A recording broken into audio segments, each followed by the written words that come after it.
pernah terpikir nggak sih, Mas, bakal ninggalin Telkomsel suatu hari?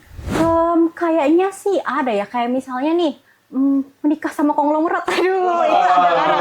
Terus kayak udah kamu di rumah aja, itu mungkin nggak mungkin, ya kan? Halo semuanya, selamat datang di Ruang Opini Podcast. Di sini kita ngobrol santai tapi bermakna, bahas isu-isu yang lagi rame sampai keresahan generasi kita. So, siapin kopi atau cemilan kamu dan yuk bareng-bareng masuk ke Ruang Opini, karena di sini setiap opini punya ruang untuk didengar. Oke, balik lagi ke episode 2 ya, bersama Mbak Ita dan juga rekan-rekan kita di sini. Kali ini kita akan melanjutkan pembahasan tentang PPI UK seputar pengalaman Mbak Ita juga. Jadi bisa langsung ditanyakan. Kalau Mbak Ita sendiri kan udah segudang lah ya pengalamannya ya. Amin. Dari Telkomsel juga pernah summer camp di berbagai macam negara juga. Ada nggak sih Mbak kayak perbedaan mungkin dari metode cara pembelajaran di Indonesia ataupun di UK? Dan bagaimana sih cara Mbak Ita ini beradaptasi gitu terhadap perbedaan metode pembelajaran ini? Oke, kalau misalnya metode pembelajaran, mungkin aku bandingin aja waktu S1 di UI sama S2 di Warwick gitu ya. Yeah. Mungkin, ntar sambil aku inget-inget. Yang pertama, untuk metode pembelajaran itu, as far as I remember ya, waktu di UI itu kayaknya kita emang ada silabus gitu ya. Hari A itu akan belajar apa gitu ya. Tapi menurut gue pribadi lebih lengkap pas di Warwick. Kayak langsung di awal tuh udah lumayan ada. Mungkin 2 minggu atau sebulan sebelum pembelajaran itu dimulai ya. Kayak jurnalnya apa, materinya apa gitu. Jadi kalau mau siap-siap tuh bisa. Gitu. Kalau seinget gue dulu di UI nggak ada. Tapi itu UI 2012 sampai 2016. Itu yang pertama. Jadi kayak source-nya tuh oke dan lengkap gitu untuk kamu mau belajar apa. Yang kedua, program tim. Gue nggak tahu ya kalau S1 Warwick tuh ada program tim apa enggak. Tapi kalau dulu S1 kan kayak gue tuh mengatur diri gue sendiri. Kalau di Warwick tuh program tim tuh membantu lo memonitor pembelajaran. Contohnya kayak ini udah approaching deadline, kok kamu belum ngumpulin gitu misalnya. Dan mereka tuh juga bisa kita tanyakan soal mental health atau mungkin terkait kebutuhan penunjang pembelajaran lah gitu. Terus abis itu yang ketiga, kalau misalnya dosen ya, apa ya bedanya kalau dosen? Gue agak berpikir soal secara umum gue anaknya menerima segalanya gitu. Kayak beda ya nggak apa-apa gitu. Mungkin kalau dosen di sini tuh lebih cair dikit gitu. Kan atau agak, soalnya di sini emang masih pakai sopan santun juga kan, dalam artian prof aja masih dipanggil prof kan, kecuali dia state kita kalau panggil nama aja gitu. Dan dia tuh approachable banget, baik itu di email maupun non email. Oh ini, jadi di kita sebutnya ya, platform belajarnya itu ada section boleh nanya apa aja di situ sama dosen, dan dosennya beneran balas dengan baik, benar, timely juga. Kalau dosennya nggak balas, likely dia juga udah bilang, aku tuh lebih prefer di email ya gitu. Itu oke banget sih menurut aku, kayak it's a very service industry gitu. Jadi kayak oke gitu. Dan pertanyaan mahasiswa itu tuh macam-macam, dari yang aneh yang menurut gue kayak itu mah lu baca sendiri bisa, sampai yang beneran kritis ya oke sih dijawab gitu. Gitu, itu sih mungkin. Jadi lebih ke communication bridge-nya lah ya untuk jawaban tiga. Iya gitu. Oh, dan di sini gue suka student master handbook. Kan ada handbook master ya, kayak apa itu academic writing, apa itu plagiarism, ya kan?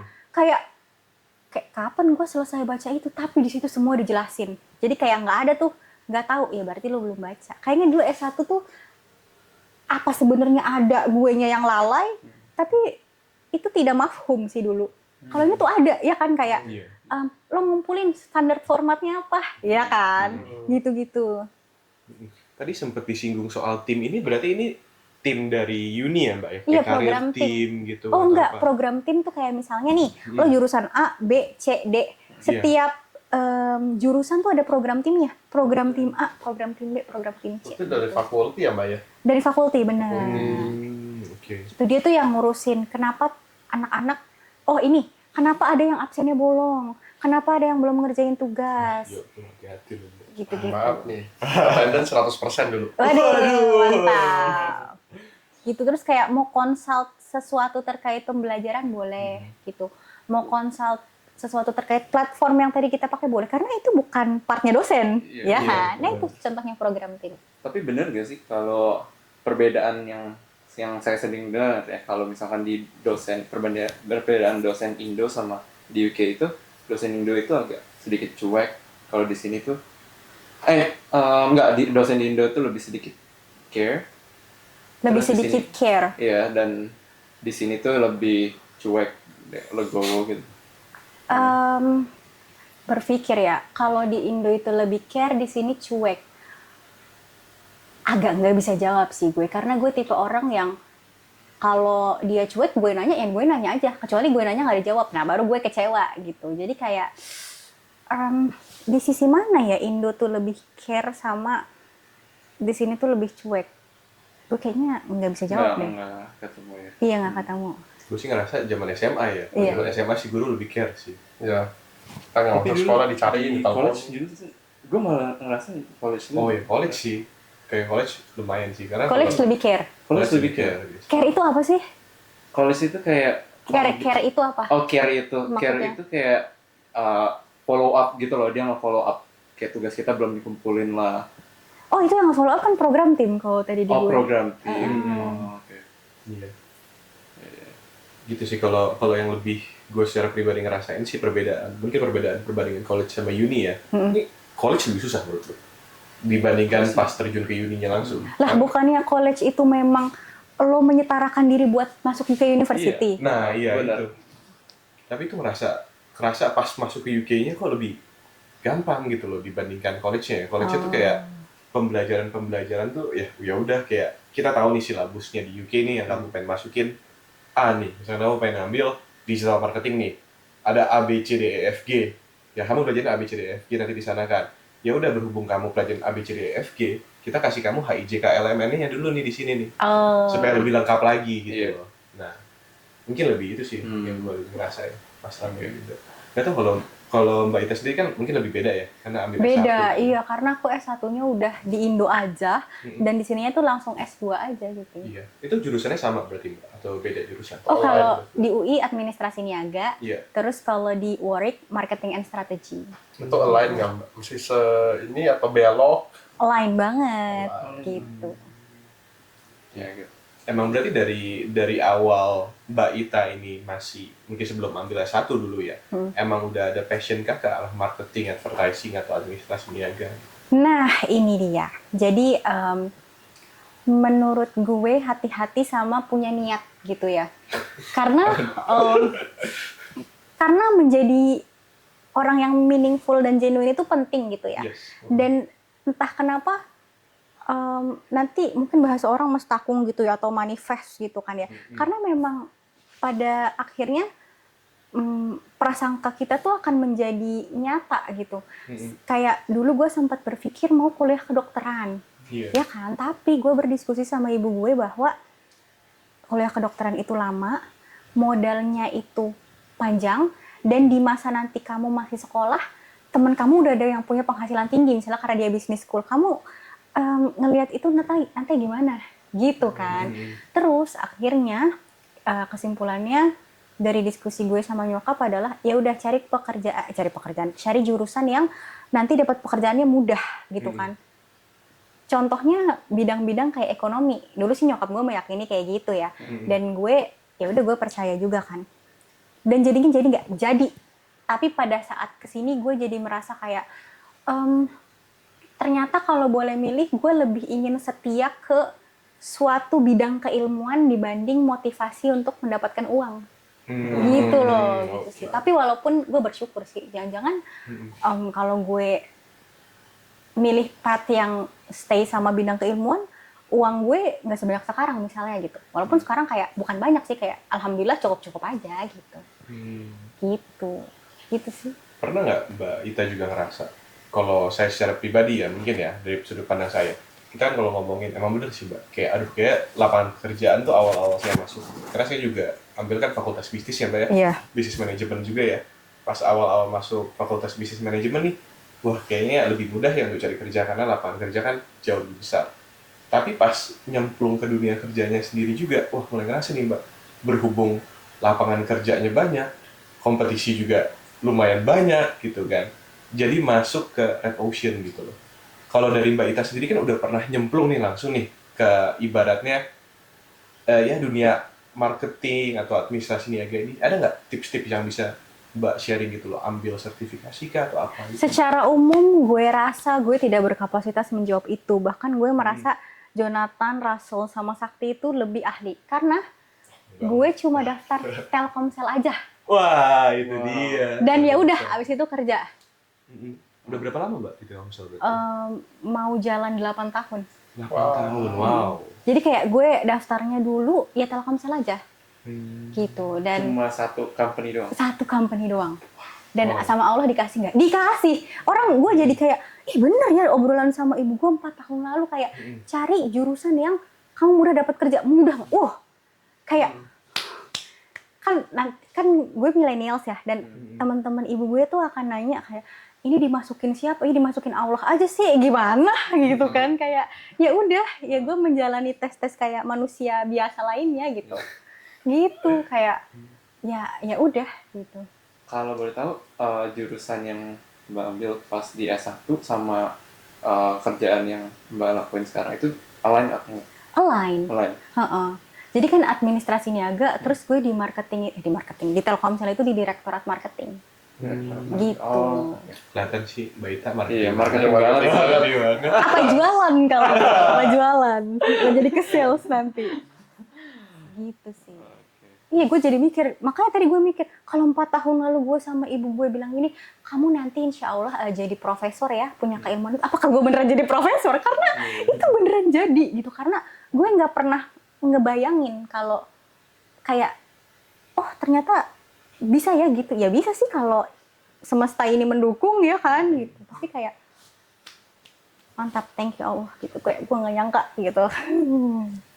Gitu sih, kayak gue menjalani aja sih. Tapi gue kalau menjalani tuh gue tuh nggak percaya sama, bukan nggak percaya sih, kayak udahlah jalanin aja gitu kan ya, lolos nggak lolos nanti deh. Enggak, gue waktu daftar Telkomsel ya, tes pertama TPA, gue beli buku, gue latihan, kayak sadar ya, otak sepinter apa sih ya, ada sih isinya, cuma kita latihan tuh penting ya kan, gak usah kayak orang sok jago gitu kan. Terus abis itu gue mau interview, kayak gue tahu apa ya, browsing cukup nggak? Gue sampai beli buku yang penulisnya adalah direktur Human Capital Telkomsel tahun berapa. Gue baca itu buku, kayak tentang apa sih Telkomsel gitu kan, kayak masalah berguna apa enggak, bodo amat gitu. Jadi kayak ya gue ada usahanya gitu, nggak yang kayak ya udah nothing tulus, ya udahlah something to win gitu. Biasa pertanyaan-pertanyaan interview tuh, apa yang kamu tahu tentang Telkomsel? Siapa yang nggak tahu soal Telkomsel? Saya juga pakai kartu halo. Kolaborasi apa? JKT48. Wah, masih ada loh. Dari dompet saya. Ternyata kalian segmennya ya. Iya, Oke. pasarnya kebetulan. Iya. Ya gitu. Jadi kayak dengan pengalaman gue yang udah daftar 1 dan stay, ya itu gue rasa lebih banyak kalian pengalamannya, atau mungkin teman-teman yang lain gitu sih. Tapi kalau Mbak Ita sendiri ya pengalaman 8 tahun nih Mbak, itu udah cukup panjang ya teman-teman ya, tenur kerja 8 tahun. Apa sih yang membuat Mbak Ita ini mungkin seneng gitu loh kerja di Telkomsel? Apa yang membuat kerja di Telkomsel ini menurut Mbak Ita berbeda? Secara umum di perusahaan itu ada enak dan enggaknya gitu ya. Iya. Gue rasa alhamdulillah masih lebih banyak nyamannya dibandingkan maksudnya drawbacks-nya gitu kan ya. Salah pertamanya udah pasti finansial ya kan, kayak finansial cukup, hidup aman gitu kan, itu yang pertama. Terus yang kedua beribadah tuh di Telkomsel tuh B aja sih gitu. Jadi gue tidak merasa em, harus gimana banget soal beribadah di Telkomsel. Terus yang ketiga, di Telkomsel tuh banyak komunitas sih gitu, banyak komunitas yang kayak ada olahraga, spiritual juga ada gitu kan, jadi kayak tinggal dipilih aja. Terus yang keempat, em, asuransi oke gitu kan ya. Terus abis itu kita mental health juga ada psikolog gitu kan, psikolognya bahkan bisa milih gitu. Itu salah satu yang gue suka sih. Kemarin gue sempet ada pertanyaan burnout kan, gue seek help ke psikolog tapi yang dari kantor gitu. Jadi kayak mereka tuh pakai vendor perusahaan Malaysia kali ya, namanya Naluri. Terus kayak ada banyak psikolog bisa dipilih gitu. Kayak GP. Iya gitu. Gua rasa itu very nice sih gitu. Tapi sampai sekarang tuh masih keep connected berarti ya Mbak sama komunitas-komunitas itu? Kalau itu sih enggak lah, kan kayak misalnya ada olahraga di kantor ya kan jauh dari kantor kan. Jadi kayak ya enggak sih gitu. Cuma maksudnya yang kayak nalurinya itu Mbak, apakah masih Oh iya bisa diakses, ya? bisa diakses. Ya? Benar. Oh, Bisa diakses gitu sih.